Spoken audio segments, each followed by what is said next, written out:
Bonjour à tous, c'est Léopold. Aujourd'hui, je vais vous parler d'un livre qui parle encore une fois d'alimentation, et ça sera cette fois-ci Food Rules de Michael Pollan, ou Michel Pollan, je sais pas trop comment ça se dit. Voilà.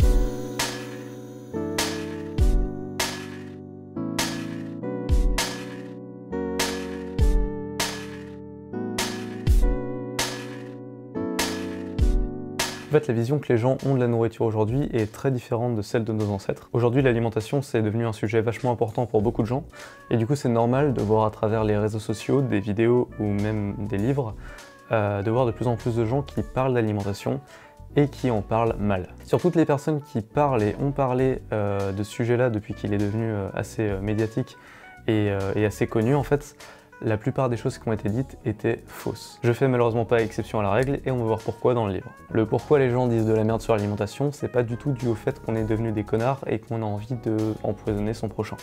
Non, en fait c'est juste que personne actuellement ne sait exactement comment bien manger et quelle est la manière de manger qui est parfaite pour tout le monde. Et ça, c'est la faute à plusieurs choses. En effet, ça fait depuis moins de 100 ans qu'on peut se poser la question de qu'est-ce qu'on va bien pouvoir manger. Vos grands-parents ou vos arrière-grands-parents, ils se posaient probablement pas cette question-là.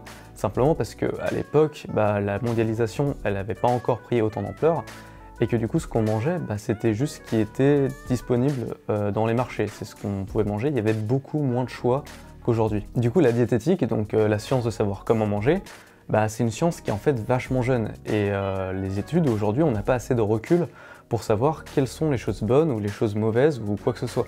On ne sait pas exactement qu'est-ce qui est responsable du bien-être des personnes.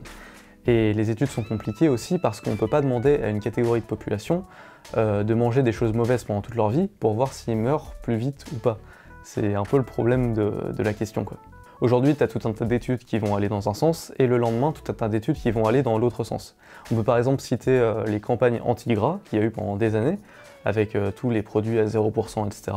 Jusqu'à ce que, il y a assez récemment, en fait, on se rende compte que le gras n'était pas du tout responsable de tout un tas de problèmes, et qu'au contraire, ne pas en manger et se concentrer sur les glucides, ça pouvait provoquer des diabètes, etc. En gros, aujourd'hui, se fier à la diététique, c'est pas très prudent. C'est comme si on se fiait à des médecins du XVIIe siècle. L'auteur du livre, du coup, c'est pas un scientifique, c'est un journaliste, et il s'est posé la question tout bêtement de qu'est-ce qui serait bien de manger pour être en bonne santé. Du coup, il a fait pas mal de recherches et il s'est rendu compte qu'aujourd'hui, les scientifiques, ils cherchent pas tant que ça à savoir quels sont les aliments qu'il faut manger pour être en bonne santé, mais plutôt qu'est-ce qu'à l'intérieur des aliments nous rend en bonne santé ou en mauvaise santé.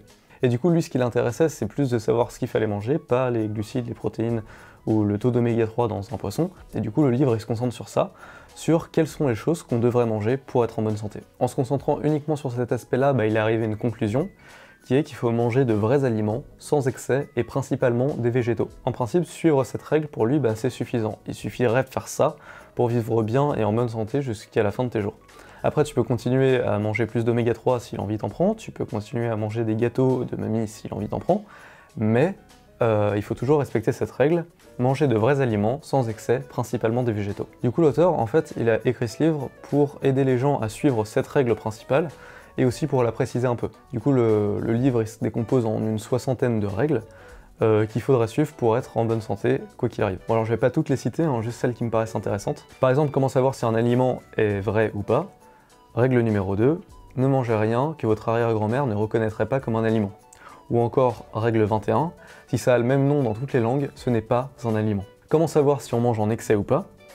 Règle 46, cessez de manger avant d'être rassasié. Ou la règle 47, qui dit qu'il faut manger par faim et non par ennui. Il y a aussi des règles, bien sûr, qui nous informent sur quoi manger. Par exemple, pour les végétaux, on peut citer la règle 25, mangez vos couleurs. C'est-à-dire, faites en sorte d'avoir le plus de couleurs possible dans vos plats, parce que c'est le signe qui a le plus de nutriments possible, tout simplement. Ou encore une autre règle, mangez surtout des végétaux, en particulier des feuilles. Encore une fois, l'auteur il s'intéresse pas spécialement à pourquoi ça marche, pourquoi on est en meilleure santé quand on mange ça, il fait juste l'observation que les gens qui mangent comme ça sont en meilleure santé. Après voilà, les règles qu'il donne, elles sont à prendre ou à laisser. D'ailleurs, il conclut parfaitement le livre sur la règle suivante, enfreignez les règles de temps en temps. La nutrition, en fait, c'est pas fait pour te pourrir la vie, c'est genre, si t'as envie de le faire, tu le fais, puis si t'as pas envie, c'est pas grave, kiffe, et puis tu feras ça plus tard. Alors voilà, c'était mon résumé du livre Food Rules de Michael Pollan, ou les règles d'une saine alimentation en français, mais sauf que c'est beaucoup moins stylé que Food Rules, donc je vais dire Food Rules. Voilà, donc petit livre qui est assez cool, qui est assez complet. Après, est-ce que je vous conseille de le lire? Pas forcément, c'est pas un indispensable, c'est-à-dire qu'en fait, la seule chose qui te fait avancer dans le livre, c'est juste le fait de connaître les règles. Voilà, il y a une soixantaine de règles, je pense qu'il n'y a pas spécialement besoin de lire le bouquin comme ça, je pense que avoir une liste des règles serait bien suffisant.